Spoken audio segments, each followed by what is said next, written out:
კარიერაში უფრო გაგიმართლა თუ პირად ცხოვრებაში?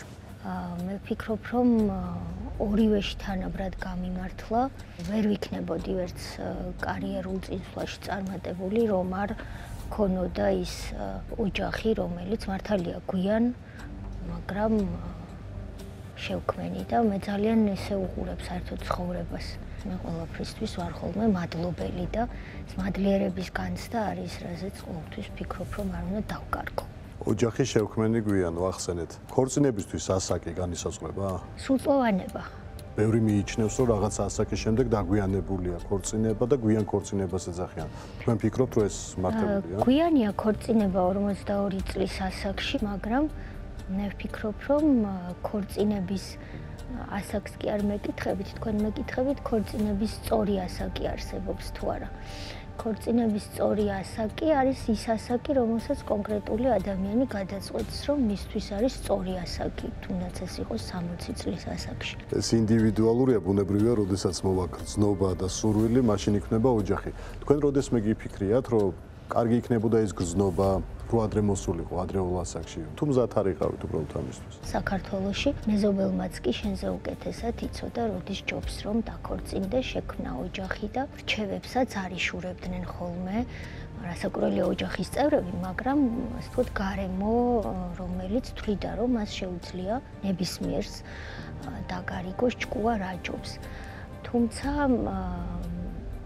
დღევანდელი გადასახედიდან რომ უყურებ, მე საკმაოდ კარგად გავუძელი ამ წნეხს და ყოველთვის ვცდილობდი მეჩვენებინა, რომ მევწყვეტ რა მირჩევნია, მაგრამ ეს მაინც კარგად გაგებული არ იყო ხოლმე. რა პასუხს სცემდით ხოლმე? მე მახსოვს, როდესაც ჩემზე ბევრად ასაკიანმა ქალმა მირჩია, იქნებ დაგადგეს საშველი და ასე შემდეგ სტუდენტობისას და იმდენად გავღიზიანდი, რომ ითქვამს, რომ ყველასნაირი ქმარი არ მინდა მეთქი და ამიტომ ვიცდი, ეს ძალიან ცუდი პასუხია, მაგრამ გარიგებასაც ცდილობენ ხოლმე ამ პერიოდში. ხო, ჩემთვის უბრალოდ იმ წლებში ცდილობდნენ ხოლმე გაერიგებინათ ვინმე. არავის არ უცდია ჩემთვის ვინმე გაერიგებინა, იმიტომ რომ ალბათ თვლიდა, რომ არავის გაუბედურება არ უნდათ თუ რა იყო არ ვიცი, მაგრამ ეს ყოფილა, რომ ვის რად უნდა ამდენი სწავლა, ქალი უნდა გათხოვდეს, ეს იყო. ეხლა მე მგონი ნაკლებად ხშირად ემართებათ ეს ახალგაზრდა ქალებს. მაგრამ აი ეს ცუდი პასუხი, რაც მე ერთხელ უკვე რომ აღარ შეგიძლია ისიქით და წამომცდა, რა თქმა უნდა ძალიან ცუდი პასუხია, მაგრამ საზოგადოებამაც უნდა იცოდეს, რომ სხვის პირად ცხოვრებაში ჩარევაზე უფრო ცუდი არაფერია. მით უმეტეს, რომ ასეთი ჭკუის დამრიგებლები მერე პასუხისმგებლობას არ იღებენ როგორც წესი იმაზე, თუ შენ რა დაგემართება. რა თქმა უნდა. ამიტომაც ეს არის ის, რაც ალბათ თუ ვინმე მკითხავდა რა გაღიზიანებს ყველაზე მეტად სხვის პირად და ოჯახურ ცხოვრებაში ჩარევა და ჭკუის სწავლება როგორ უნდა იცხოვროს სხვამ. ხშირად ერეოდნენ ხოლმე თქვენ ცხოვრებაში? არა, მაგრამ რა თქმა უნდა მე ამ საზოგადოებაში გავიზარდე და იყო რჩევები. აი შეხედე სხვა უკვე 3 შვილი ყავს და შენ ამ დროს წიგნებში იხედები და ძალიან ძიმე სანახავი ხარ. ამიტომაც ხშირად ვამბობ ხოლმე რომ როცა ვისაც გაუხარდება, მაშინ უნდა დაქორწინდეს. ან თუ არ უნდათ საერთოდ შეუძლიათ არ შექმნონ ოჯახი. დაქორწინდეს. თუ უნდა საერთოდ ქორწინების გარეშე გააჩინოს შვილი ან შვილები და საერთოდ თავისი ცხოვრებიდან ის გააკეთოს, რაც გაუხარდება. ეს არის ის, როგორც მე მესმის თავისუფლება. თუმცა იმ პერიოდში ამ მომენტს ცუდად უყურებდნენ, რომ ქორწინების გარეშე ქალს შვილი გაეჩინა.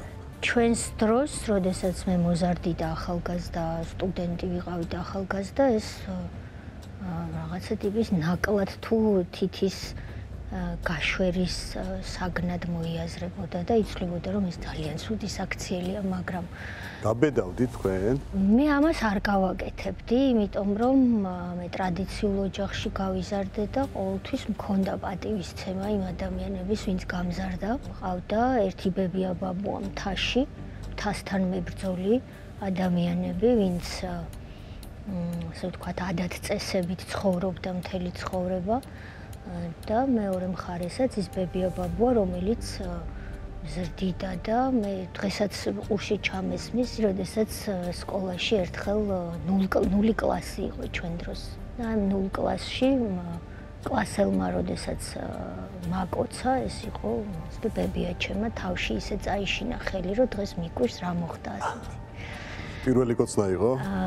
ეს ასე ხო შეიძლება ალბათ ასე დავარქვათ და შემდეგ ასე ვთქვათ წამომყვა სკოლაში და იყო დიდი გარჩევა და ეს ჩემი ასე ვთქვათ ტანმორჩილი და გამხდარი ბებია დღესაც მახსოვს როგორ ააყუდა სამასწავლებლოს კარებზე მოწინააღმდეგე მხარის მოზრდილი ქალი დედა და უხსნიდა რომ 6 წლის ბიჭიც კაცია და ის ამბობდა რომ არა ბავშვია და კამათობდნენ იმაზე კაცია თუ ბავშვია და აქედან გამომდინარე ეს არც განიხილებოდა ასე ვთქვათ შესაძლებლობად ჩემი მხრიდან